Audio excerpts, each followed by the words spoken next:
இங்க நம்ம ஒரு மிக்சர் ஜார் எடுத்துருக்கோங்க. ஒரு 1/4 மூடி அளவுக்கு தேங்காவை சின்ன சின்ன பீஸா கட் பண்ணி சேர்த்திக்கலாம். இப்போ இது கூட பச்சை மிளகாய் பாத்தீங்கன்னா குட்டி குட்டியா இருக்கிறதுனால ஒரு 4-5 எடுத்திருக்கேன். நல்ல பெரிய சைஸ் மிளகாய் நல்லா காரமா இருக்குன்னா ஒரு 2 எடுத்துக்கோங்க, கரெக்டா இருக்கும். பாருங்க ரொம்ப குட்டி குட்டியா இருக்கிறதுனால ஒரு 4-5 எடுத்திருக்கேன். சோம்பு பாத்தீங்கன்னா 1 டீஸ்பூன் அளவுக்கு சேர்த்திடலாம். இஞ்சி பாத்தீங்கன்னா சின்னதா ஒரு துண்டு எடுத்திருக்கோம். பூண்டு ஒரு 4 பல் எடுத்திருக்கோம். இதுல 1 டீஸ்பூன் அளவுக்கு கசகசா பாத்தீங்கன்னா தண்ணியில ஊற வச்சிருக்கேன். கொஞ்சம் வெது வெதுப்பான தண்ணியா இருந்தா உங்களுக்கு நல்லாவே அரைக்கிறதுக்கு நல்ல மைய அரைக்கிறதுக்கு வரும். இப்போ இதை தண்ணி தெளிச்சு நல்ல ஒரு பேஸ்டா அரைச்சிட்டு வந்துடலாங்க. நல்ல ஒரு பேஸ்டா நம்ம அரைச்சாச்சு. ஒரு கடாய் வச்சிருக்கோம். இதுல ஒரு 2 டேபிள் ஸ்பூன் அளவுக்கு எண்ணெய் சேர்த்துக்கிறேன். இப்போ எண்ணெய் சூடானதும் ஹோல் ஸ்பைசஸ் பாத்தீங்கன்னா சோம்பு, சீரகம், பட்டை, லவங்கம், ஏலக்காய், கொஞ்சமா குருமிளகு, ஒரு 10 குருமிளகு இருந்தா போதும். பிரிஞ்சி இலை 1 இருந்ததுன்னா எடுத்துக்கோங்க. நான் வந்து சின்னதா இருக்கிறதுனால 2 எடுத்திருக்கேன். இப்போ இதை இதோட சேர்த்திடலாம். இப்போ இந்த ஹோல் ஸ்பைசஸ் எல்லாம் பாத்தீங்கன்னா ஸ்லோ ஃபிளேம்ல வதக்கி விட்டுறலாம். அடுத்ததா இதுல வெங்காயம் சேர்த்துக்கலாம். பெரிய வெங்காயமா இருந்ததுன்னா நல்ல பெரிய சைஸ் வெங்காயம் ஒன்று ஸ்லைஸ் பண்ணிக்கோங்க. நம்ம சின்ன வெங்காயம் தான் சேர்த்திருக்கோம். பார்த்தீங்கன்னா ஒரு 2-3 கைப்பிடி அளவுக்கு சேர்த்திக்கலாம். அதை நீல வாக்கில் கட் பண்ணி சேர்த்திருக்கோம். இப்போ இந்த வெங்காயம் பார்த்தீங்கன்னா கொஞ்சம் டிரான்ஸ்பரண்ட் ஆகட்டும். பார்த்தீங்கன்னா சாஃப்ட் ஆயிடுச்சு. பெரிய சைஸ் தக்காளி ஒன்று கட் பண்ணி சேர்த்துக்கலாம். ஸோ இந்த தக்காளி வந்து நல்லா சாஃப்டாக வரைக்கும் வதக்கி வச்சுக்கலாங்க. லிட் போட்டு க்ளோஸ் பண்ணிடலாங்க. ஒரு 3 நிமிஷம் போல தக்காளி பார்த்தீங்கன்னா நல்லா சாஃப்ட் ஆகி எண்ணெயில பிரிஞ்சு வரட்டும். இப்போ ஓப்பன் பண்ணலாம். இப்போ தக்காளி பார்த்தீங்கன்னா நல்லா சாஃப்ட் ஆயிடுச்சு.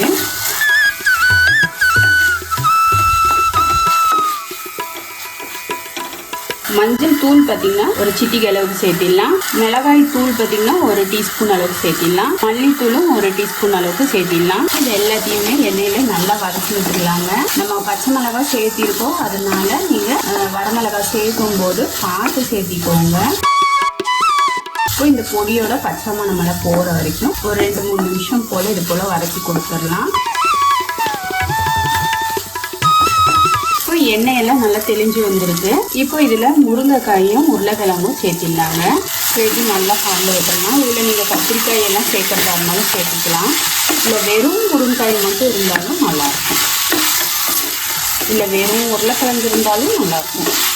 ஆனால் பேஸ் பார்த்தீங்கன்னா இதே போல செய்தீங்கன்னா நம்ம சாதத்தோடு வச்சு சாப்பிட்றப்போ, இல்லை சப்பாத்தியோட, தோசைக்கு எல்லாத்துக்குமே ரொம்பவே சூப்பராக இருக்கும்.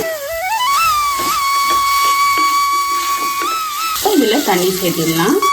இப்போ இந்த முருங்கைக்காய் உருளைக்கிழங்கெல்லாம் வேகட்டும். ஃப்ளேமை மீடியம்ல வச்சு லிட் போட்டு க்ளோஸ் பண்ணியாச்சு.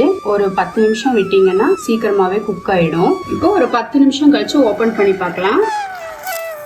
இப்போ நமக்கு பார்த்தீங்கன்னா உருளைக்கிழங்கு முருங்கைக்காய் எல்லாம் நல்லாவே குக் ஆயிருக்கு. பாருங்க, உருளைக்கிழங்கு கட் ஆயிடுச்சு, முருங்கைக்காயும் நல்லா குக் ஆயிருக்கு. மனமே பார்த்தீங்கன்னா அந்த அளவுக்கு சூப்பரா இருக்கு. இப்போ நம்ம அரைச்சி வச்சிருக்க இந்த தேங்காய் விழுதை சேர்த்திடலாம்.